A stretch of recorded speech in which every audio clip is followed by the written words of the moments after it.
business news for Stephen. Big week for Stephen, of course, with the Brexit hanging over us. The value of sterling you're talking about now, though, aren't you, Stephen? It's getting stronger. Just a few days to go before this voting begins. Yeah, just as we've seen those polls sort of tick slightly towards the Remain camp. And now, of course, we're seeing an effect of that on the currency markets. A lot of the uncertainty on the financial markets over Brexit has been focused on sterling. The British currency weakened significantly in recent weeks as the opinion polls gave the leads to the Leave camp. But as it swung back towards Remain, we're seeing a change again in the value of sterling, up about 1.5% in trading today. £1 sterling trading for just under $1.46. It hit a low about a week ago of 1.41. So there's a very significant movement there in the value of sterling. Again, we can expect that sort of volatility to continue on the currency markets throughout the week. What about the stock markets? How are they being affected? Same sort of rally again. Positivity at the open today in Europe. This European share starting the day significantly up. So you can see gains there of almost 2.5% in Paris, 2.8% in Frankfurt. London's FTSE 100 up 1.8% as well. This is a Remain rally, they're calling it, as we're seeing it tick back towards in that direction. Shares and investors obviously choosing to profit from that. Over in Asia, again, worries over Brexit or the lack thereof. Also moving markets as well. You can see the Nikkei in Tokyo finishing up over 2%. Similar moves higher in Hong Kong and Shanghai and on the Mumbai Sensex as well. Well, staying with Brexit, new figures now showing how the referendum has dampened the appetite for big deals in the UK. Because this is the other side of the story, is how this uncertainty has been affecting the business environment. The volume of merger and acquisition deals involving British companies is down 70% on last year. That's according to data from Thomson Reuters. Now, generally speaking, the volume of deals globally is down by about 20%, but more pronounced when you look at the UK. Experts in this area say that a vote to leave could affect the appetite for mergers across the whole of Europe, while a vote to remain could actually bring in a flurry of deals. Now, there is, of course, a huge French community in the UK too, and they are also closely watching the outcome of this vote. Yeah, there are more than 300,000 French people living just in London, and a vote to leave the EU could potentially affect their ability to work freely there. Entrepreneurs and employers are also worried about how they might find staff. Fernand Van Tetz has the story.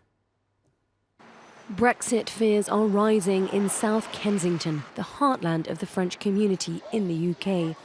Around 300,000 French people live in London, drawn by better job prospects and an easy move. As EU citizens, they don't face any legal barriers. That was part of the attraction for Philippe Bloch, who started a company 5 years ago. His cafe in a London bus marries French pastry with the British love of tea. With just a few days to go before the vote, he worries about the future. For me, it's an economic question. I need tourists. I need English people. Our customers are about 50% English, 50% tourists. We employ many French and many other foreigners who are easy to employ. There are student contracts and other such contracts. How will this be regulated afterwards? It's a question that doesn't just trouble French entrepreneurs. This Italian director of a research lab employs scientists from across Europe. He says a Brexit would be catastrophic for his line of business. They have to compete with US, China, Asia in general. And so if we start to fragment when it comes to science, we will lose this competitive edge.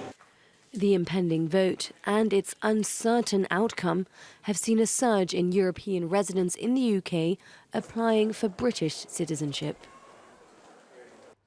To India next, the governor of the central bank has announced he's to step down at the end of his term in September.